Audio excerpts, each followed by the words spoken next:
হুম। বন্ধুরা, কেমন আছেন বলুন। আবার আপনাদের সামনে একটা নতুন টপিক নিয়ে আজকে আলোচনা করব।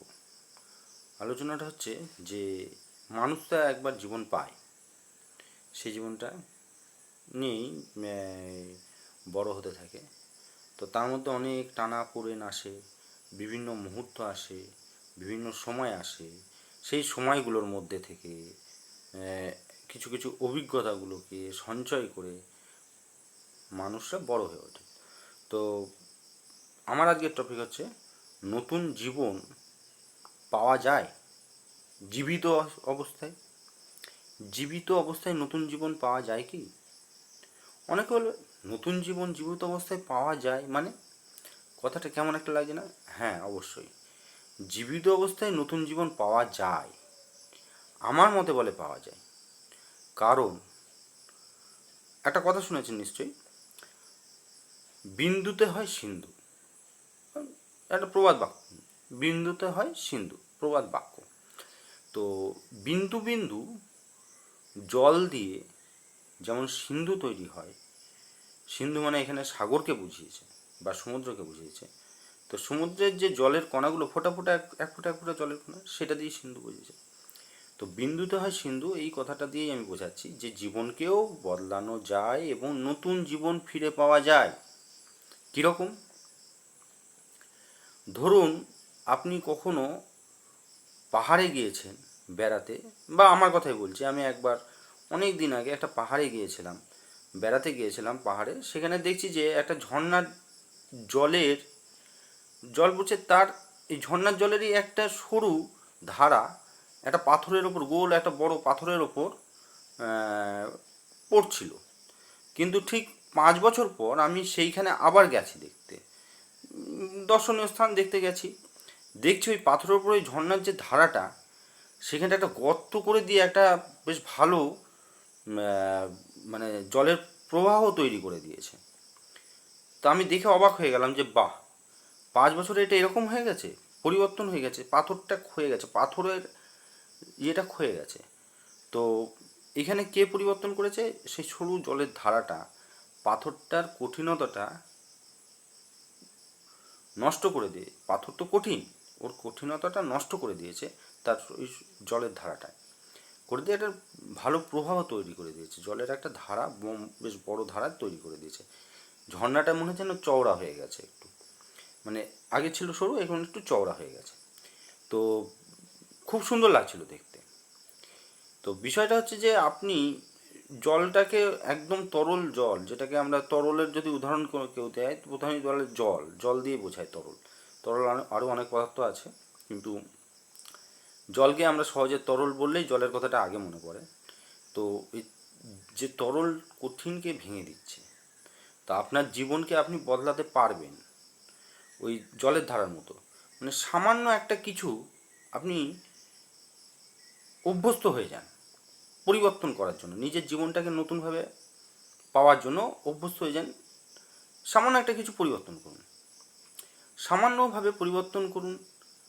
সকালবেলায় ঘুম থেকে ওঠা, একটা রুটিনের মধ্যে নিজেকে ফেলা এবং সেই রুটিন অনুযায়ী চলার চেষ্টা করা। আস্তে আস্তে দেখবেন প্রথম 1 মাস খুব কষ্ট হবে, তারপরে দেখবেন যে না, আস্তে আস্তে তো এই 10টা আমি রুটিনের মধ্যে 10টা পয়েন্ট ঠিক করলাম যে এই 10টা পয়েন্ট আমি আজকে থেকে শুরু করব চেঞ্জ করার জন্য। তো 10টার মধ্যে আপনি 3টে চেঞ্জ করতে পেরেছেন রুটিনের মধ্যে পড়ে, আর কিন্তু 7টা পারেননি। যখন 1 মাস হয়ে যাবেন দেখবেন যে আপনার 3টে যে চেঞ্জ করেছেন সেই 3টে তো আপনার অভ্যাস হয়ে গেছে, এবং বাকি যে 7টা ছিল 7টার মধ্যে আরও 2-3টে হয়তো আপনি চেঞ্জ করে ফেলেছেন অলরেডি, এবং কিভাবে করেছেন নিজেও জানতে পারেননি, এবং একটা নতুন জীবন পেয়ে পেয়ে গেছেন। হ্যাঁ, আস্তে আস্তে নতুন জীবনের দিকে এগোচ্ছেন, বুঝতে পেরেছেন? তো এইভাবে ছোট ছোট সামান্য কিছু পরিবর্তন আপনি যদি নিজের মধ্যে করে নেন, তাহলে দেখবেন আপনি নতুন একটা জীবনের দিকে এগোচ্ছেন। যেমন ধরুন আপনি স্মোকিং করেন, এটা ব্যাড হ্যাবিট। আপনি মুখ থেকে যখন বন্ধুদের সঙ্গে কথা বলছেন, তখন একটা স্ল্যাং ল্যাঙ্গুয়েজ, মানে হচ্ছে যেটাকে আমরা বাংলায় বলি গালাগালি বা খিস্তি, এই ধরনের শব্দগুলো বের করেন। সেটাও একটা ব্যাড হ্যাবিট। তো এই যে জিনিসগুলো, এই জিনিসগুলোকে আপনি প্রথম প্রথম একটু অসুবিধা হবে, ত্যাগ করুন, কমান, আস্তে আস্তে কমাতে কমাতে দেখবেন অন্যরকম হয়ে গেছে। আর একটা জিনিস হচ্ছে অনেক বেশি বেশি খাবার প্রতি লোভ। অত বেশি খেলে হবে না, যতটুকু দরকার ততটুকু খাবেন। চেহারা সুস্থ, একটু এক্সারসাইজ করুন। হ্যাঁ, এইগুলো ছোট ছোট জিনিসগুলো পরিবর্তন করুন, দেখুন আপনি একটা নতুন জীবন পাবেন। চেষ্টা করে দেখতে পারেন, আমি বলছি বলে নয়।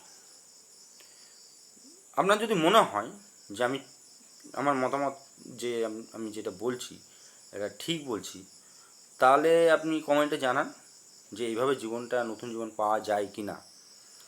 যদি আপনার যদি মনে হয় যে পাওয়া যায়, তাহলে কমেন্টে জানান। আর যদি মনে হয় যে না, এইভাবে পাওয়া যায় না নতুন জীবন, সেটাও কমেন্টে জানান। আর একটা কথা বলছি, যেটা যে সুস্থ থাকুন, ভালো থাকুন, আর নতুনভাবে বাঁচার একটা প্রয়াস করুন। দেখবেন সবাই সুখে থাকবে, সবাই ভালো থাকবে। আপনার চেনা পরিচিত যারা আছে তারা আপনাকে নতুনভাবে যখন দেখতে পাবে, তখন তারাও খুব খুশি হবে, তাদেরকে আপনি খুশি দিতে পারবেন। ঠিক আছে, আজকের এই টপিকটা, যে নতুন জীবন পাওয়া যায় কি, তার প্রশ্নের উত্তর আপনাদের কাছে দিলাম। এবং সেটা কিভাবে পাওয়া যায় সেটা কমেন্ট সেকশানে জানাবেন, এবং অবশ্যই কমেন্ট করবেন, ভালো লাগলে লাইক করবেন, আরও বেশি শেয়ার করবেন, আর অবশ্যই সাবস্ক্রাইব করবেন।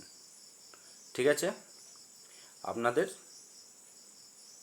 রথীন সরকার সিআরএস থিঙ্কিংয়ের তরফ থেকে অনেক ধন্যবাদ আমার এই ভিডিওটি ওয়াচ করার জন্য, এবং বেশি বেশি করে শেয়ার করুন। নমস্কার, গুড নাইট। আশা করি আপনারা আমার সমর্থন করবেন, আর নতুন নতুন আরও ভিডিও যাতে দিতে পারি নতুন নতুন টপিক নিয়ে, তার জন্য আপনারা সবাই আমাকে কমেন্টে লিখুন কোন কোন ভিডিও আপনাদের বেশি পছন্দ। সেই টপিকের ওপর আমি ভিডিও আপলোড করব ইউটিউবে, এবং আপনাদের মনের কাছাকাছি আমি যেতে পারবো, মানে আপনারা যেটা চিন্তা ভাবনা করছেন তার কাছাকাছি যেতে পারবো। Bye, tata.